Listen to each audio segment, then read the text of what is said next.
Good afternoon. Today is April 12th, 2026, and this is Peter Milton. And today I will be presenting on the 1994 to 1995 Battle of Grozny and the role that Soviet doctrine on urban warfare led to the disastrous battle and its aftermath. Throughout history, many battles have been fought and won or lost based upon the tactics employed by both sides. Sometimes this leads to battles where one side may be able to claim victory, but they lose much in terms of manpower and material. This is called a Pyrrhic victory and often becomes just as devastating to the winner as a defeat would have been had the situations been reversed. The Battle of Grozny from 1994 to 1995 during the First Chechen War was one such battle, with it having become the largest and most deadly battle in Europe since the Second World War at the time when it was originally fought. The battle had a long-lasting impact on the region and showed the weakness of Soviet-Russian doctrine when it comes to urban warfare. This video will document the course of the Battle of Grozny, the tactics employed, why it showed the weaknesses of Soviet doctrine, and how it continues to affect Russian military doctrine even to Ukraine, to the modern Ukrainian war. First, let us begin with some background.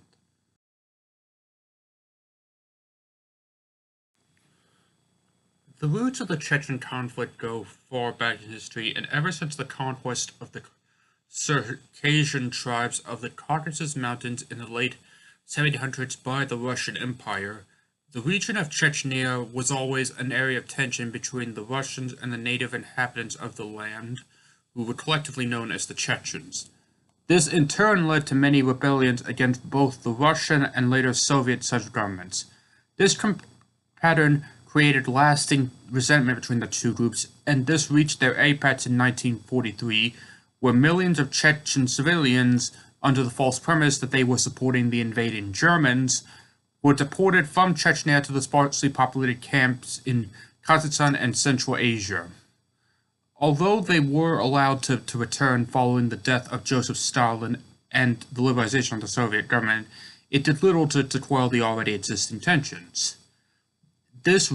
All of this simmered over in 1991 when, following the collapse of the Soviet Union, the Chechnya, under the leadership of Doskar Duraev, declared independence from the newly formed Russian Federation as the Chechen Republic of Eritrea, and they began to amass a large National Guard force from both local conscripts and from volunteers throughout the region.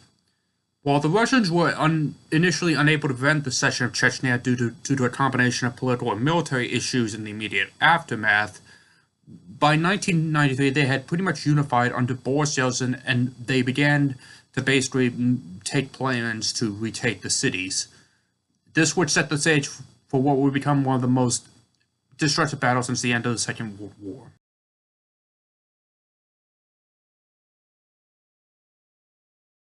The battle began on the 30th of December 1994 when Russian forces, having already surrounded the city in November following a failed coup attempt in Chechnya, began shelling of the city over the course of the night.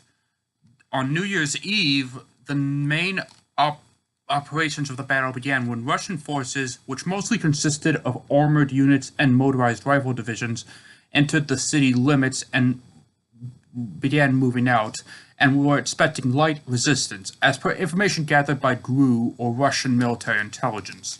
However, GRU's estimates were severely misunderstated, and this culminated in a disastrous attack.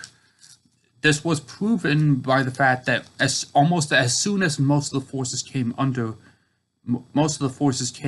into the city, they came under instant fire from Chechen ground units, who used RPG-7 rocket-propelled grenade launchers to slowly whittle down the Russian armored advance, and they also used urban guerrilla tactics to inflict massive casualties on the Russian forces, with some units, infamously the 81st Mechanized Rifle Brigade, losing up to 80% of their manpower in the initial assault. This forced the Russian Russians to tactically retreat from the city in the following days and began to regroup. During this period, they reformulated their strategies by allotting more different troops in, and they also brought in new forces, which included elite infantry units such as Spetsnaz and airborne units, and they resumed their assault on January 7th, 1995, to a similar result, that they basically were heavily countered by Chechen forces. Over the next 2 months, the two sides would engage in brutal house-to-house fighting, with both sides using terror tactics and hostage-taking to intimidate each other on the psychological level, as well as using death squads to slowly whittle down troop numbers and inflict massive casualties. Over time, and despite taking massive casualties, the Russians were eventually able to gain the upper hand through the massive use of artillery, using helicopter assault in a form of combined arms warfare, and the use of flamethrowers to clear entrenched Chechen positions. By the 8th of February, 80% of Grozny was under their direct control, and by the 20th, the last major Chechen stronghold was fallen. Sporadic fighting would continue throughout the year, but the city was largely under Russian control by the beginning of March, but at the cost of over 1,000 to 5,000 deaths and twice as many wounded or captured, with double the number on the Chechen side. The following is a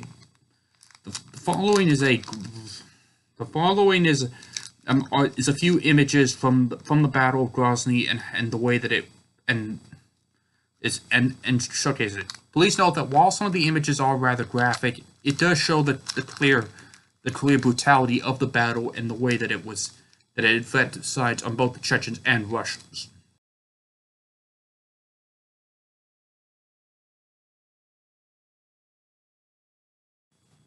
In the aftermath of the Battle of Grozny, Russia was able to consolidate its position in Chechnya.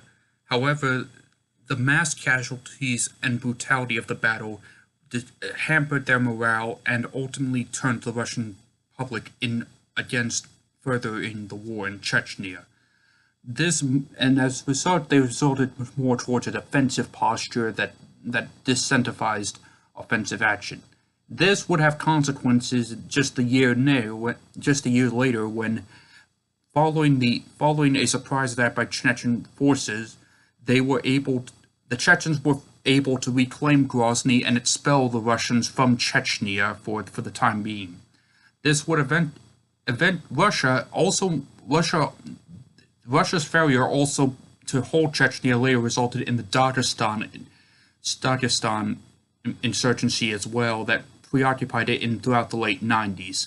This, however, would eventually change after the after the dawn of the new millennium, when, after having re-emerged as a victor in Dagestan, redirected its focus back to Chechnya, and using similar tactics to the one they did to their first time, they were able to defeat the Chechens without much support. This case study highlights how Soviet doctrine ultimately did not work all that well when faced with an enemy that was more willing to adapt to the traditions. The Chechens knew the location of the terrain and how to use it to their advantage, and how the structurized approach that Russian doctrine has does not fail. After this battle, Russia was hesitant to relaunch in major military operations again until their 2014 annexation of Crimea from Ukraine in the aftermath. And also, they did try to use the similar tactics they used in Chechnya to Ukraine with disastrous consequences, kind of showing also that Russia does have a tendency to be slow when adapting to this doctrine. All in all, the Battle of Grozny is a case study of the dangers of relying too much on an established norm especially when facing an enemy that has been known to adapt based upon issues of things. My name is Peter Milton. I've been your host, and thank you again for watching my video.